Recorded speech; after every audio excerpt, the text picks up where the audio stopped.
दोस्तों, आचार्य चाणक्य कहते हैं, रावण को लोग बुराई का प्रतीक मानते हैं और उससे घृणा भी करते हैं। ये सच बात है कि उसमें राक्षस प्रकृति कूट कूट कर भरी हुई थी, लेकिन इसके बावजूद भी उसकी अच्छाइयों को नकारा नहीं जा सकता। रावण एक महापंडित था, महाज्ञानी था। रावण में कई अवगुण थे, लेकिन वह एक प्रकांड विद्वान भी था। वेद, शास्त्र, ज्योतिष, आयुर्वेद, तंत्र मंत्र आदि ज्ञान का भंडार उसके अंदर भरा हुआ था। दोस्तों, खुद की वैल्यू कैसे बढ़ाना है, ये तो रावण से ही सीखना चाहिए। दोस्तों, अयोध्या के महाराज दशरथ के पुत्र भगवान श्री राम जब 14 वर्षों के वनवास के लिए वन में जा रहे थे, तो उनके साथ उनके छोटे भाई लक्ष्मण और उनकी धर्मपत्नी माता सीता भी उनके साथ वनवास के लिए वन में गई थी। लेकिन जब उनके वापस लौटने में 1 वर्ष शेष था, तो रावण ने छल और चोरी से माता सीता का हरण कर लिया था और उन्हें अपने सोने की लंका के अशोक वाटिका में ले जाकर एक वृक्ष के नीचे स्थापित कर दिया था। ऐसा रावण ने इसलिए किया था क्योंकि रावण को एक स्वर्ग की अप्सरा ने श्राप दिया था। श्राप यह था कि पराई स्त्री को बिना उसकी इच्छा के यदि उसके साथ जबरदस्ती करोगे तो तुम्हारा सर्वनाश हो जाएगा। और इसी श्राप के कारण उसने माता सीता को अशोक वाटिका में एक वृक्ष के नीचे स्थापित कर रखा था। माता सीता का स्वेच्छा से उन्हें शादी करना चाहता था। रावण माता सीता से कहता था कि मान जाओ और मुझसे विवाह कर लो, लेकिन माता सीता तो सत्यवती थी। उन्होंने उसी सत्य के कारण ही भगवान श्री राम के भक्ति को नहीं छोड़ा था। उसके बाद भगवान श्री राम और रावण का महायुद्ध हो गया, जिसमें रावण का भगवान श्री राम के हाथों में वध हो गया। और जब रावण का अंतिम समय चल रहा था, उस समय भगवान श्री राम ने अपने छोटे भाई लक्ष्मण से कहा, हे प्रिय लक्ष्मण, यह रावण बड़ा ही विद्वान है, पंडित है, महान ज्ञानी है। तीनों लोगों में इससे बड़ा ज्ञानी तो कोई नहीं है। इसलिए इस ज्ञानी के ज्ञान को आज तुम उसके समीप बैठकर धारण कर लो। तब लक्ष्मण ने रावण के सिर के पास जाकर खड़ा हो गया और बोला, हे महाज्ञानी रावण, मेरे भाई श्री राम ने मुझे आपके पास भेजा है आपसे जीवन का महत्वपूर्ण ज्ञान ग्रहण करने में, इसलिए आप मुझे ज्ञान देने का कृपा करें। दोस्तों, इसके बाद रावण ने लक्ष्मण को साफ साफ मना कर दिया और कहा, मैं तुम्हें ज्ञान नहीं दे सकता। इसके बाद लक्ष्मण वापस लौट आते हैं और प्रभु श्री राम से कहते हैं, वह रावण अभी भी घमंडी है, उसका घमंड तो अभी तक नहीं मरा है, क्योंकि वह तो मरने के समय में भी मुझे अपना ज्ञान देने से साफ साफ मना कर दिया। यह बात सुनकर भगवान श्री राम ने लक्ष्मण से कहते हैं, सुनो प्रिय लक्ष्मण, ज्ञान गुरु से ही ग्रहण किया जाता है, इसलिए किसी भी ज्ञान को ग्रहण करते समय शिष्य को गुरु के सिर के पास नहीं, बल्कि गुरु के चरणों के पास खड़ा होना चाहिए। इसीलिए तुम फिर जाओ और रावण के चरणों के पास जाकर खड़ा हो जाओ, वह तुम्हें अवश्य ज्ञान देने का कृपा करेंगे। इसके बाद फिर लक्ष्मण जाकर रावण के चरणों के पास जाकर खड़े हो जाते हैं।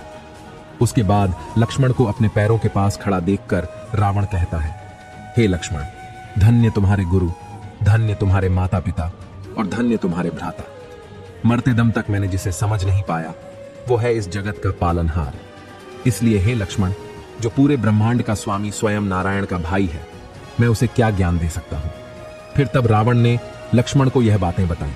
रावण ने सबसे पहली बात लक्ष्मण को बताई कि यदि आपको अपने जीवन में कोई शुभ काम करना है तो उसमें बिल्कुल भी देरी नहीं करनी चाहिए। यानी शुभ से शीघ्रम शुभ काम में जितना विलंब करोगे उतना ही गलत माना जाता है। अशुभ को जितना टाल सकते हो टाल देना चाहिए। जैसे मैं प्रभु श्री राम को पहचान नहीं सका, उनकी शरण में आने की देरी कर दी, इसी कारण से मेरी इस हालत हुई। इसलिए शुभ काम को बिना विचार ही तुरंत कर देना चाहिए। ऐसे करने से राज्य में आपकी प्रशंसा होगी, आपकी पूजा होगी, प्रजा आपकी बहुत इज्जत करेंगी। और अगर कोई गलत काम और अशुभ काम करना भी है तो उसको बड़े ही सोच विचार करके करना चाहिए। जो गलती मैंने की थी, तुम वैसे गलती मत करना कि शुभ काम में कभी भी गलती या देरी मत करना। दूसरी बात रावण ने बताई, अपने शत्रु और दुश्मन को कभी भी अपने से कमजोर नहीं समझना चाहिए। अपने शत्रु को कमजोर समझने में मैंने जो गलती की है वो तुम कभी अपने जीवन में मत करना, और अपने शत्रु को कभी कमजोर मत समझना। तीसरी बात रावण ने लक्ष्मण को बताई थी कि किसी भी व्यक्ति को तुच्छ मत समझना। जब मैंने ब्रह्मा जी से वरदान प्राप्त किया था कि मेरी मृत्यु वानर और मानव के अलावा किसी और प्राणी से ना हो, तो ब्रह्मा जी ने मुझे यह वरदान दे दिया था, क्योंकि मैं मनुष्य और वानर को तुच्छ समझता था, परंतु यह मेरी गलती थी और इसी वरदान के कारण वानर और मानव को मैं और भी तुच्छ समझने लगा, और इसी भूल के कारण आज मेरी यह हालत है।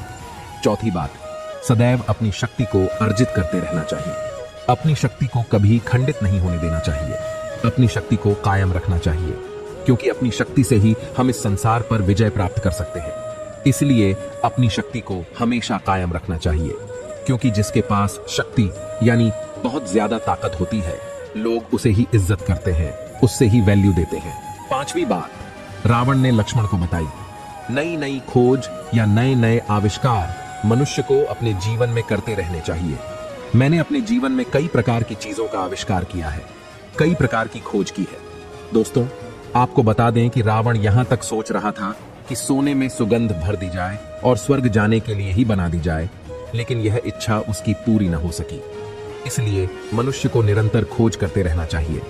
छठी बात कुछ इस प्रकार है कि तपस्या से सब कुछ अर्जित किया जा सकता है। इसलिए यदि मनुष्य के पास तप करने की शक्ति होगी तो वह सब कुछ अपने जीवन में अर्जित कर पाएगा। इसलिए तपस्या यानी कि मेहनत करके मनुष्य को संसार में सभी दुर्लभ से दुर्लभ वस्तु को अर्जित करने का प्रयास निरंतर करते रहना चाहिए। सातवीं बात, रावण ने लक्ष्मण को बताई कि मनुष्य को हमेशा एक ही इष्ट देव की भक्ति करनी चाहिए, जिसकी मैंने अपने जीवन में भगवान महादेव की पूजा की थी और उन्हीं के भक्ति के प्रताप से मुझे सर्वोच्च शक्ति प्राप्त हुई थी।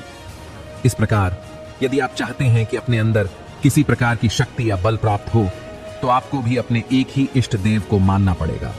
इसका मतलब यह नहीं है कि बाकी देवताओं का सम्मान नहीं करना है, बल्कि उनका भी सम्मान करो, लेकिन हमेशा इष्ट देव केवल एक ही होना चाहिए।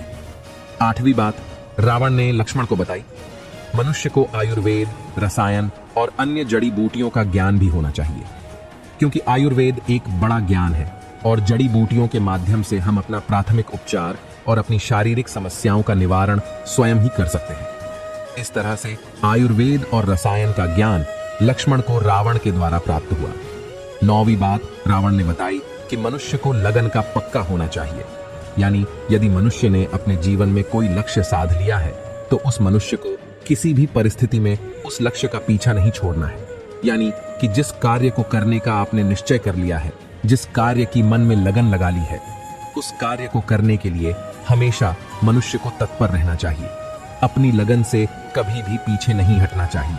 और 10वीं बात, रावण ने लक्ष्मण को बताई कि मनुष्य को अध्ययन यानी शास्त्रों की रचना या उनका अध्ययन करते रहना चाहिए।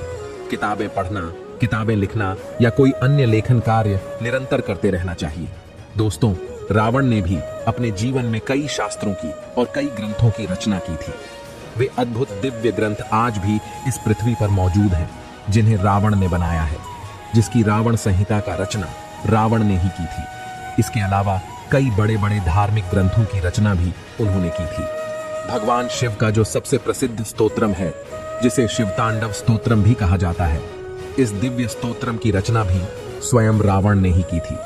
तो दोस्तों, इस प्रकार मनुष्य को विद्या, अध्ययन और लेखन का कार्य निरंतर करते रहना चाहिए, क्योंकि इन कार्यों से ही व्यक्ति की बुद्धि का विकास होता है। तो दोस्तों, ये थी वो बातें जो रावण ने लक्ष्मण को बताई थी। दोस्तों, उम्मीद करते हैं आपको यह वीडियो पसंद आई होगी और आपको यह वीडियो से काफी कुछ सीखने को मिला होगा। आप अपना कीमती समय देने के लिए आप सबको बहुत बहुत धन्यवाद। ये वीडियो आप लोगों को अच्छी लगी हो तो वीडियो को शेयर, सब्सक्राइब, लाइक जरूर करें। जय श्री कृष्णा।